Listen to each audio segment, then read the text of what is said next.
So we're on the other side of the planet yet again. It's a place we brought you to about a year ago.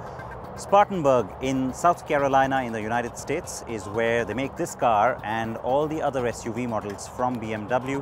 And the X6 in its second generation, you got a glimpse of it at the Paris Motor Show.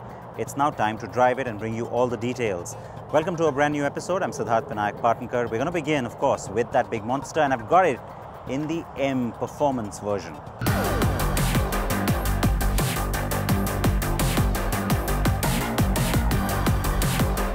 The second generation BMW X6 is just as big and just as weird looking as its first generation.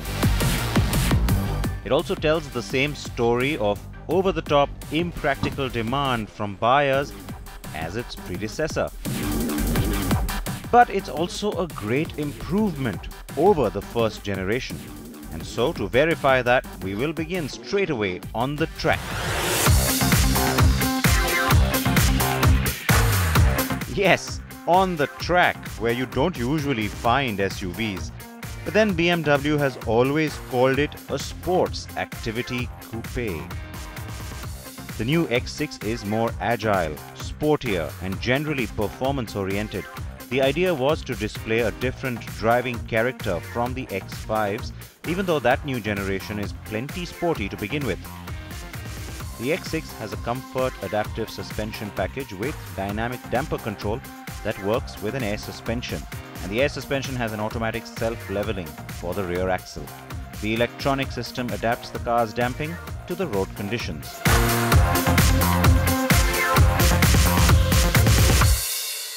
Now, of course, it's the Germans, so you get a nice detailed briefing, and they keep telling you about what all this car is now capable of doing, but you still kind of don't believe them. You approach this a little cynically thinking, you know what, it's a big heavy SUV, how sporty. So it's a nice surprise when you come out here and you can actually feel that power going to the rear exactly as they say it would. Really fun and yeah, very surprising indeed.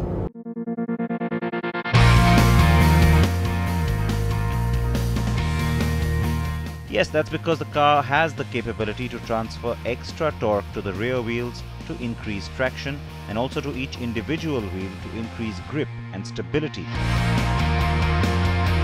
The X6 corners quite nicely, and the body roll is minimum really.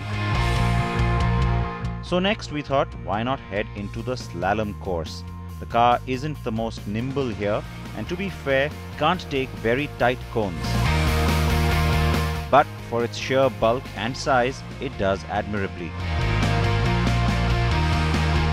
So next up was a wet course. For what else but this? Confucius say, drift car, big fun. Confucius now say, drift SUV, truly big fun.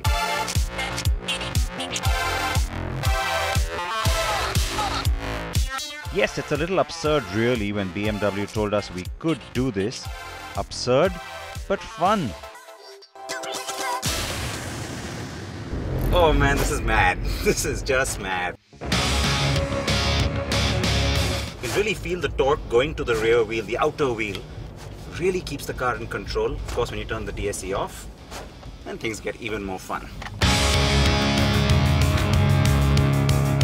Yes, the car stayed in Sport Plus mode and minus its electronic controls on. And boy, was it fun. The whole focus of bringing us here to the track today was just to try and drive home the point that the torque vectoring system on the new X6 has really been worked on. You get that extra torque, that sense of control. It also helps in cutting down on the body roll. So has it all worked? Is it better than the last car? Well, having done all three sections that we were supposed to be doing here today, including the mad drifting section back there, I can say the answer very safely is yes.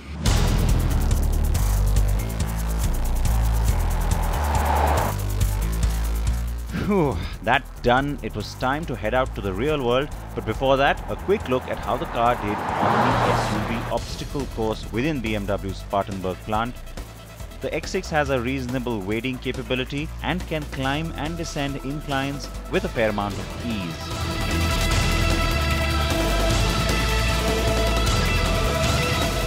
The car with us, by the way, is the top-of-the-line M Performance variant. That's not the same as a full-fledged M car, but still more performance-ready than the regular X6, and it's not just an M trim. BMW says that the car will get to us by about the middle of next year, not before that. And at the time, we will have the 30D, the 50i, and this car also driving in. That's the M50D, of course. So let's just quickly run you through the specs on all those engines. We'll start, of course, with the car that I'm driving right now. So it's a 3-litre 6-cylinder inline diesel with twin-power turbo and 381 brake horsepower. This is the most powerful diesel in the BMW lineup and has X-Drive all-wheel drive as standard. The 30D uses the same block, and we know it from the X5 too, but it has a tamer output by comparison. X-Drive remains standard for the Indian spec. Now this variant will probably have the least demand, but the most powerful petrol from the lineup will still be offered in India when the car launches. The tail light's been really nicely sculpted. It's got a lot of depth, a lot of detail, and it looks really high-end, very attractive. This particular line that comes out of the tail light and gives the car a nice amount of muscle on the side is also very attractive.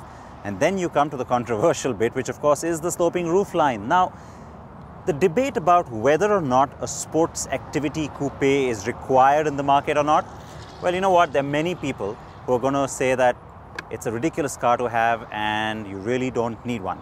But 260,000 units later, BMW definitely doesn't think that it's a bad idea to bring out a second generation on this car, and which is why you have one. The Mercedes MLC, the ML Coupe, is also ready. I've had a glimpse of that car, and I can tell you it has a similar profile. It's going after the same market. So which is why it's nice to see that at least when you compare to the first generation, this second generation X6 is looking better. Now let's look at the front. It's a bit of a squarish element that you see on the wheel arch.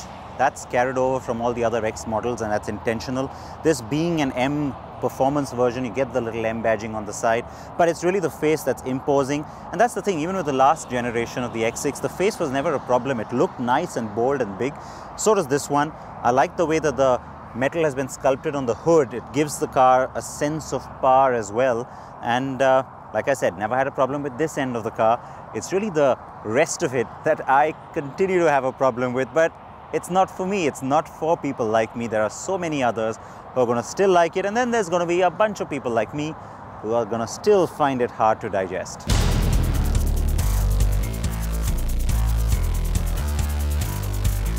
Well, BMW isn't aiming at folks like me anyway. The new X6 is expected to surpass the last one in terms of sales. BMW will get busy shipping these to its buyers, which will primarily come from the US and Chinese markets. But there is a buzz here at Spartanburg. The company has decided to invest an additional $1 billion here to expand capacity by 50% to 450,000 units annual production by 2016. The plant currently produces the X3 and X4 in Hall 52 and the X5 and X6 in Hall 50, where we took you last year. The new construction will not just take into account the greater demand for the existing vehicles, but also the X7 full-size 7-seater SUV that will arrive in 2016 as well.